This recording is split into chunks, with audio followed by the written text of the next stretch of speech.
Hello internet and welcome back to my channel. My name is Alex, otherwise known as Puggapillar across all my social platforms, and I had to watch Wonder Woman 84. And honestly, I can't believe they've made 84 of these. Too late, I'm in the 40s, gotta go around the horn, faster! 84 of these films. You can tell they're really starting to dig the bottom of the barrel. Almost makes you wonder what they're gonna do for 100. Maybe she helps like some ducks cross the road, or like she fights off anti-LGBT protesters.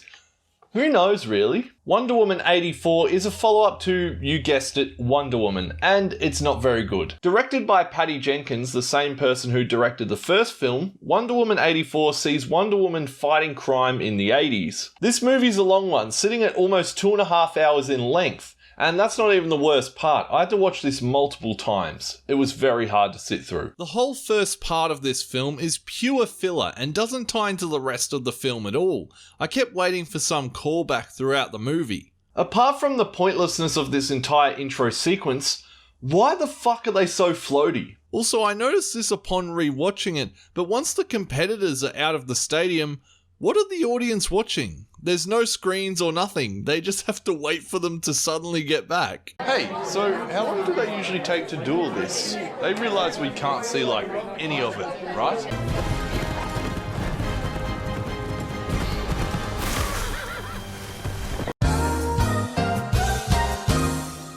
Little Wonder Woman uses this concrete hill like it's a fucking water slide, and that's just not how this would work. In fact, she would most likely get stopped every second. It just doesn't have the large enough decline. Her lower area after doing this would most likely be very bruised. The other Amazon women, not to be confused with women that work at Amazon, also allow her to run the entire race, only to pull her off to the sidelines at the very last second. I don't know about you, but that's a move. That's not fair! You took the short path. You cheated, Diana. That is the truth. They pull her off because she decided to take a shortcut and cheat when she used the cement slide. But once again, no one would have been able to actually see the competitors, so how'd they know? A cute little montage takes place where Wonder Woman is able to appear at the very last second out of nowhere to save the day. One is a speeding car that she kicks into the middle of the road, then a theft, followed by a bride falling off the side of a bridge. I hate to say it, Diana, but you still managed to ruin the dress. A jewelry theft then takes place with Michael Keaton if he managed to get his fingers stuck in a power socket. Wonder Woman swings around and stops the thieves before deciding it's a good idea to slide kick this guy to the fucking moon, and most likely break his legs.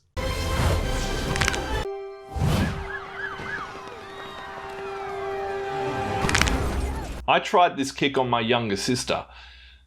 Now she isn't my sister anymore. The actual synopsis of this film reads that Diana is living in society in the 80s, and I can't help but disagree with this when you see her swinging around the mall in broad daylight. It's time to meet Kristen Wiig, the girl typecasted to be the funny girl in every movie you've probably ever seen.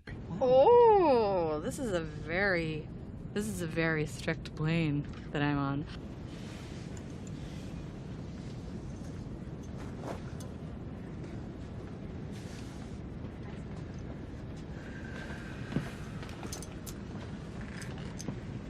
Miss? No, it's not me. Yes, it is you. Please go back to your seat. Yes, I'm with him. I'm a Mrs. Iglesias. No, you're not. This time, she's a shy, funny, nerdy type in a superhero film.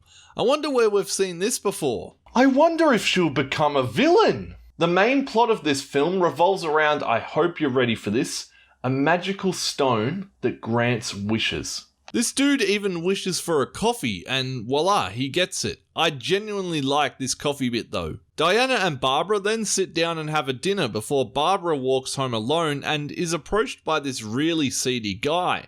Diana then intervenes and kicks the guy with full force. That's a broken rib, punctured lung, probably a few other things. Look, I know the guy was bad, but can someone at least check that man's vitals? Barbara wishes she was more like Diana, strong, sexy and cool.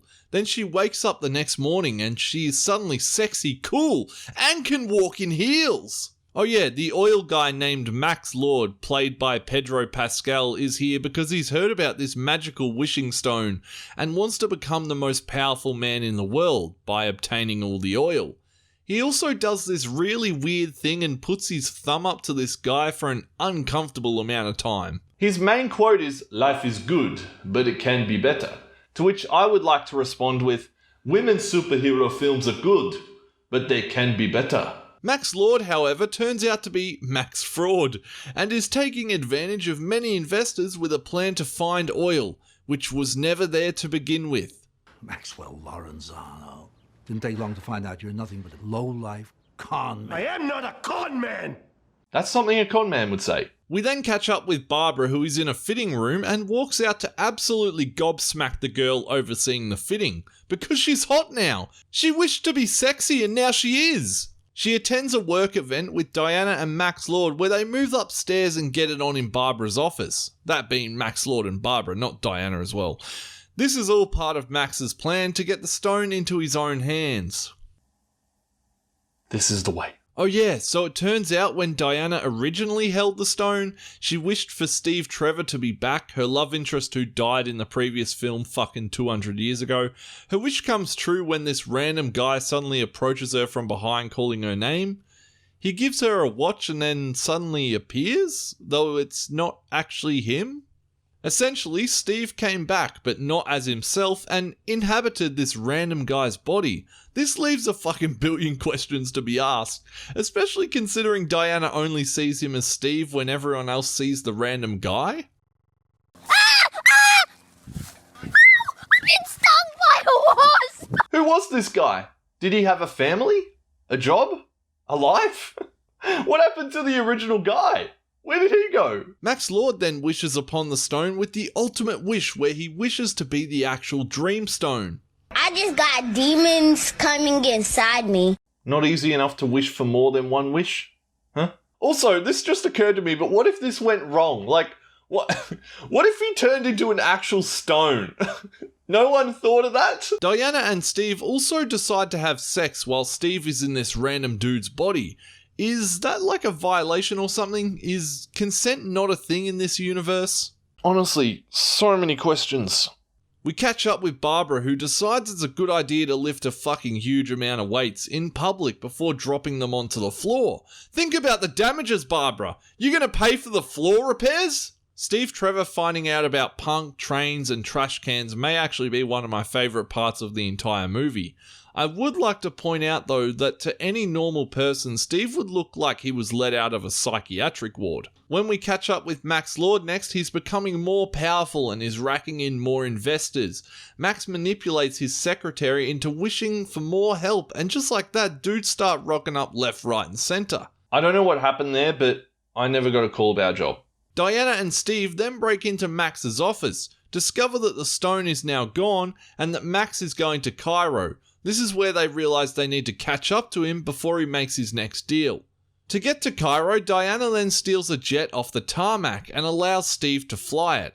The guards are alerted to the aircraft being stolen, but Diana then uses this magical power that she learnt from absolutely nowhere to then make the jet invisible. She never uses this ability again.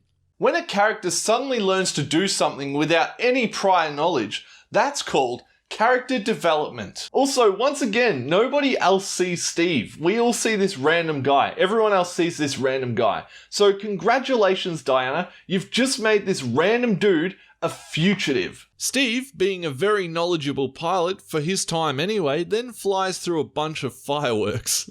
Which, I'm no pilot, but surely that's a hazard of some kind. What if a firework exploded right next to the engine? Would you even be able to find the wreckage? Barbara's developed quicker reflexes, faster movement, and is becoming more like Diana. She runs out and recognises the seedy guy from earlier. She grabs his hands and throws him into the side of a truck. There's a broken spine. She then kicks him not once but multiple times across the footpath. This man should be dead. Has anyone checked to see if he's superpowered or something? I know the common phrase is beating a dead horse, but come on! While leaving Cairo, Steve and Diana pass Max on the highway, which I don't mean to be that guy, but what are the odds of that? Anyways, Diana buys the driver's car and leaves him in the heat of the desert while she pursues Max. So, what was this guy meant to do from here? Oh, it's been 6 hours. Is she coming back this way? I'm so thirsty, man. A car chase follows, and that's when... I got this. What? Diana! Oh my god, I forgot about how bad the running was.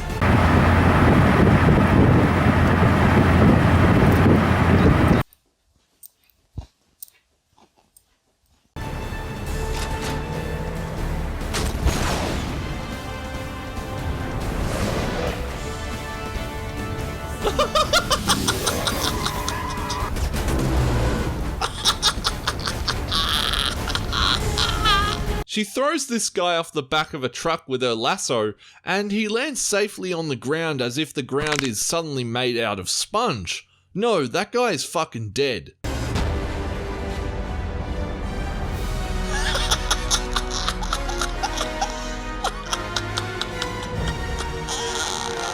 Just a reminder, Steve isn't superpowered or anything, so how is he pulling all of this off? A bunch of kids are playing on the road, completely unaware of the very obvious loud noises the trucks would be making.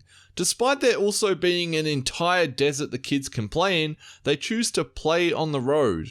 Not only is that just stupid to begin with, but the cement would be boiling on their feet. To save the kids playing, Wonder Woman uses her lasso on a fucking missile to gain some cool points before attaching to a signal tower and swinging in to save them. Thank God this part is in slow motion because it made grabbing the kids so much easier.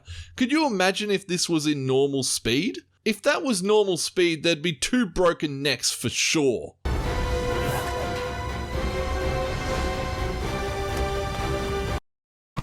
However, she loses her grip and lands directly on top of the kids on a cement road. What if this just went horribly wrong?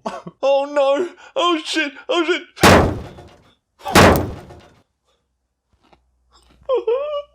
So it turns out the wishing stone is over 4,000 years old, and every time it has been used has led to the demolition of civilization at the time. Who would have guessed that a wishing stone could do bad things? Diana, Steve and Barbara then meet up with a Mayan, which is someone who studies things, and comes to the realization that the stone is actually a really terrible thing.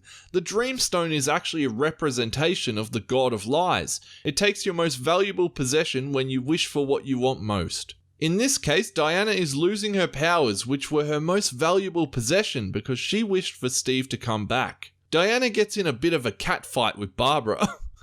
You'll get that later, when they realize they have to destroy Max to destroy the stone. Barbara doesn't want to lose her sexiness, so she runs off. Definitely doesn't have to do with her not wanting to lose her power. When we next catch up with Max Lord, he's now granting wishes to anyone who wants one in an attempt to gain more power. Though every wish he takes, he gets a little bit sicker. One man even wishes for his leaked sex tape to just disappear, and the wish is granted. We then see that the world is beginning to turn to chaos as everyone's wishes are being granted, and Max Lord is determined to meet the president in order to manipulate him.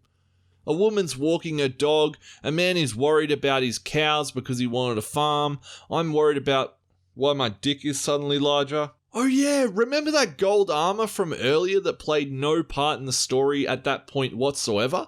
Well, Diana just has it sitting in her apartment, just cause. Max Lord eventually reaches the president and manages to manipulate a wish out of him. The president wishes for more nuclear weapons, and in return Max takes all of the president's power and authority. By taking this, Max has become the most powerful man in the world. What if it wasn't so cliche for the president to ask for more nuclear power, and let's say he wished for, I don't know, maybe to have a nice day or something? Max then takes notice of a top secret global broadcast satellite which would allow him to appear on every TV station, mobile phone, laptop screen, fucking Samsung fridge in the entire world. Max realizes here that he can be seen by everyone on Earth without interruption. Upon leaving the White House, Max is met by Diana and Steve. Now, I would question how it was so easy for them to get into the building, but we all saw the Capitol riots.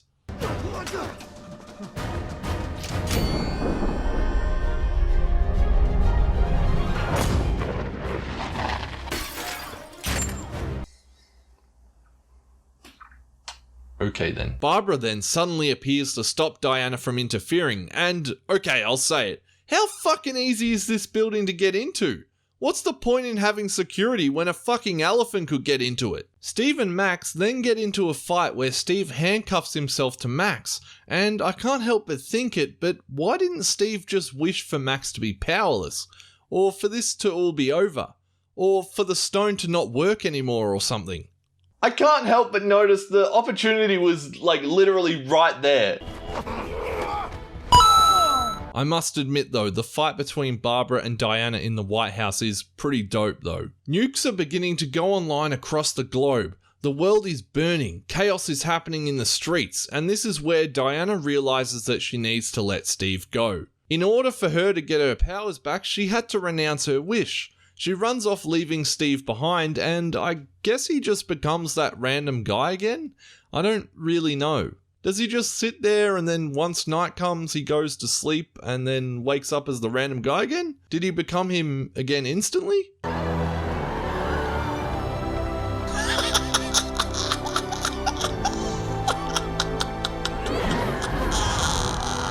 After a little speech in her head from Steve about how to fly, Diana is now capable of flight. That's right, she can now fly.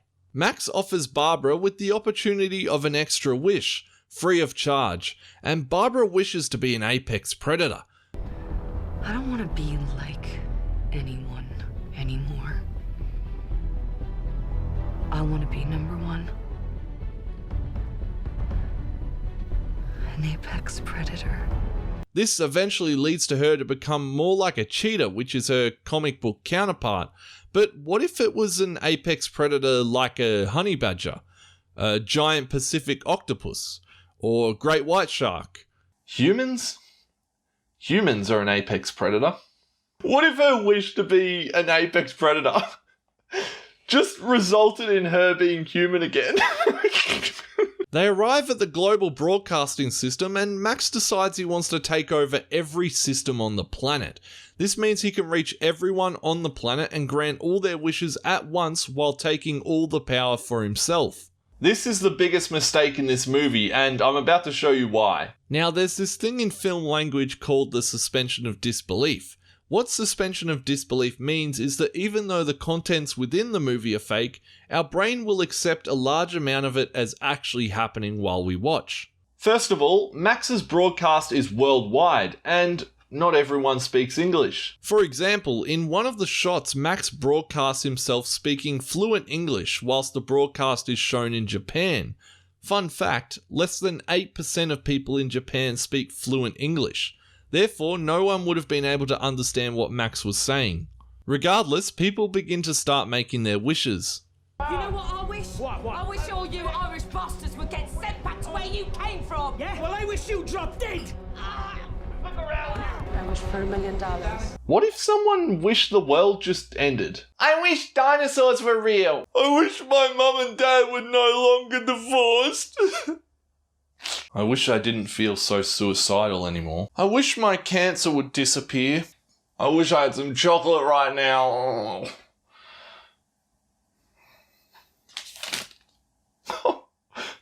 you look at that? I wish the kid that bullies me would just die.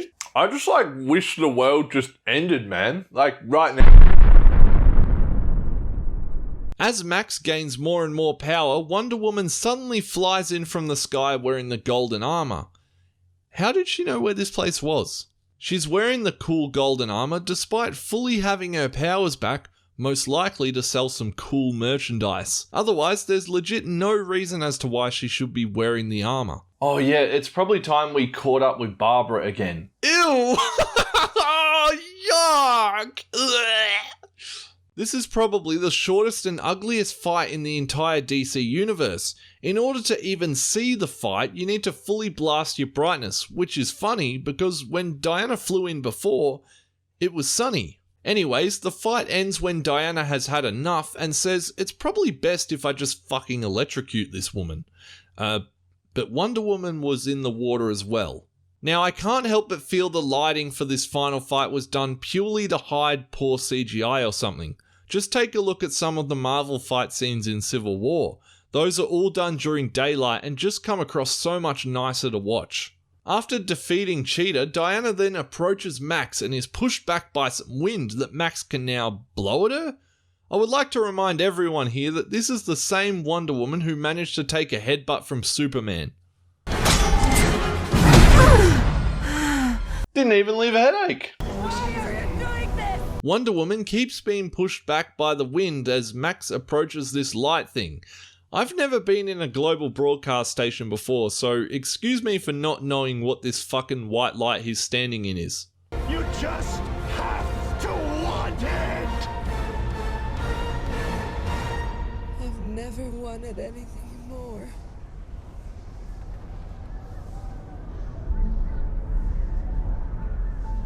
But he's gone.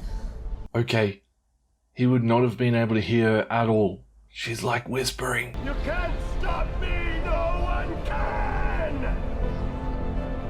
I wasn't talking to you.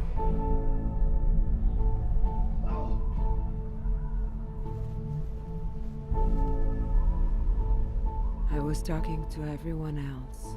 Oh shit! I didn't even realize the lasso was also a fucking microphone. So yeah, everyone begins to renounce their wishes, which isn't how it would work. Come on! Not everyone would have given back their wish so easily. People are selfish. This was broadcast all around the globe, right? On literally anything remotely digital. And you're trying to tell me that every single person on Earth took back their wish. Really? Some single mother wishes for her life to be a little bit easier because times are really hard and she has a hard time looking after her daughter. You're trying to tell me that she took back her wish. Sure. Some homeless man who wished to have a home and, well, not be homeless anymore. You're trying to tell me that he took back his wish to have a home. Sure. Some guy on YouTube wishes he was a little bit more popular. Yeah, sure, I mean, he is going to take back his wish, sure. Anyways, everyone renounced and took back their wishes. Well, son, this is going to be awkward for you to hear, but your mum and I, we're no longer together. It was a fun 10 minutes. Oh no. Well, this blows. Hey, I am so sorry that I have to tell you this, but your cancer has returned. Hey! I was enjoying that! Look who's here, huh? I think my fists need a little bit of a working out. It's too late though. Missiles have already been launched and the world is about to come to an end. While Max screams for his son Alistair, Max takes back his wish and the missiles just fucking disappear from existence. Everything starts going in reverse as people's wishes are reverted. Even Barbara starts to look relatively human again. Max then runs out to find his son and gives him a massive hug on a wreck-filled lot of grass. Now, as you probably would have guessed, Max was then sought after by everyone in the government and sent to prison for the rest of his life. Especially considering the amount of fraud and manipulation the guy did. I mean, you were seen by everyone in the world on an absolute power trip. Nope. Max just gets to live his life like normal again? We don't see him after this. Oh hey, it's that random guy again. I like your outfit. You like... Thanks. You're my friends, you know? You kind of teased me about it, but it works, right? You look great. Thank you. You just made my day. Hey! When are you going to tell him that you had sex with him earlier on? And that's how the movie ends. A Justice League level event which is fixed purely because Diana installed a microphone in her lasso. This movie is pretty fucking dumb and it's very hard to watch, but I must say that Pedro Pascal's performance in this absolutely nailed the role of someone who was about to go on like an insane power trip. And that's about it from me. Oh, would you look at that? My penis has become smaller again. I didn't really want to renounce that wish. If you enjoyed today's video, make sure to leave a big like or a little like depending on a thumb size. In fact, that's my second wish. Please, I wish you would leave a like and comment on this video. And even better, share it with a friend or two. I wish my viewers would follow me on Instagram and Twitter. Thank you all so much for watching and spending a little bit of your time with me, even though this is probably a very long video, and I'll see you all next time I upload. I'm so sorry, son, but your grandma, she died again. Again? Yeah, I'm so sorry, mate. I had to renounce my wish. It hurt, but what did you wish for? Where's Mum? I haven't seen her since... Since what, buddy? You can tell me.